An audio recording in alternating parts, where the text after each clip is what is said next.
इंद्र ध्वजोत्सव के प्रसंग में उपरिचर वसु का वृतांत। भगवान श्री कृष्ण कहते हैं, महाराज, पूर्व काल में देवासुर संग्राम के समय ब्रह्मा आदि देवताओं ने इंद्र को विजय प्राप्त हो, इसलिए ध्वजेष्टि का निर्माण किया। ध्वजेष्टि को देवताओं, सिद्ध विद्याधर तथा नाग आदि ने मेरु पर्वत पर स्थापित कर सभी उपचारों, पुष्प, धूप तथा दीपादि से उसकी पूजा की और अनेक प्रकार के आभूषण, छत्र, घंटा, किंकणी आदि से उसे अलंकृत किया। उस ध्वजेष्टि को देखकर दैत्य त्रस्त हो गए और युद्ध में देवताओं ने उन्हें पराजित कर स्वर्ग का राज्य प्राप्त कर लिया। दैत्य पाताल लोक को चले गए। उसी दिन से देवता उस इंद्रियष्टि का पूजन और उत्सव करने लगे। एक समय अपने महान पुण्य प्रताप के कारण राजा उपरिचर वसु स्वर्ग में आए। उनका देवताओं ने बहुत सम्मान किया। उनसे प्रसन्न होकर इंद्र ने वह ध्वज उन्हें दिया और वर देते हुए कहा कि पृथ्वी में इस ध्वज की आप पूजा करें।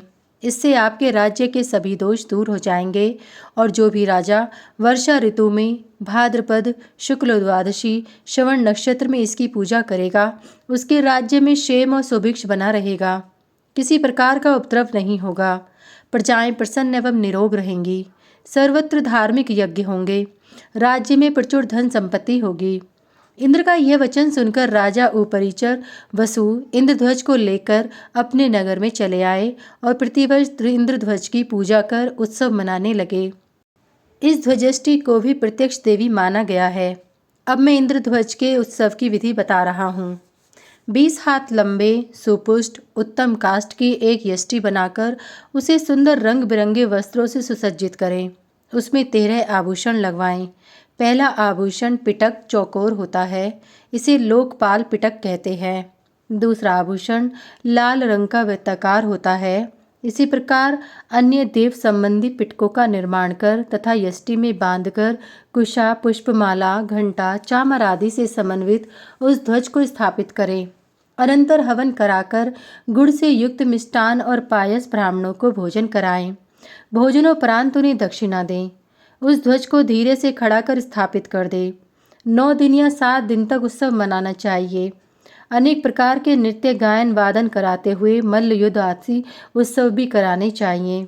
वस्त्र, आभूषण तथा स्वादिष्ट भोजन आदि से सभी लोगों को संतुष्ट कर सम्मानित करना चाहिए। रात्रि को जागरण कर ध्वज की भली भांति रक्षा करनी चाहिए। इंद्रध्वज का पूजन, अर्चन तथा उत्सव आदि कार्य संपन्न करना चाहिए। यदि 1 वर्ष करने के बाद दूसरे वर्ष किसी व्यवधान के कारण पूजन आदि कार्य न हो सके तो पुनः 12 वर्ष बाद ही करना चाहिए। ध्वज के अंग भंग होने पर अनेक प्रकार के उपद्रव प्रारंभ हो जाते हैं। यदि ध्वज पर कौवा बैठ जाए तो दुर्भिक्ष पड़ता है। उलूक बैठे तो राजा की मृत्यु हो जाती है। कपोत बैठे तो प्रजा का विनाश हो जाता है। इसलिए सावधान होकर उसकी रक्षा करनी चाहिए और भक्तिपूर्वक इंद्रध्वज का उत्थापन कर पूजन करना चाहिए। यदि प्रमादवश ध्वज गिर पड़े या टूट जाए तो सोने अथवा चांदी का ध्वज बनाकर उसका उत्थापन और अर्चन कर शांतिक, पौष्टिक आदि कर्म संपन्न कराएं। ब्राह्मणों को भोजन आदि से संतुष्ट करना चाहिए। इस विधि से जो राजा इंद्रध्वज की यात्रा एवं पूजा करता है, उसके राज्य में यथेष्ट वृद्धि होती है। मृत्यु और अनेक प्रकार की इति, भीति आदि दुर्योगों, कष्टों का भय नहीं रहता तथा राजा शत्रुओं को पराजित कर चिरकाल तक राज्य सुख भोग कर अंत समय में इंद्रलोक को प्राप्त कर लेता है।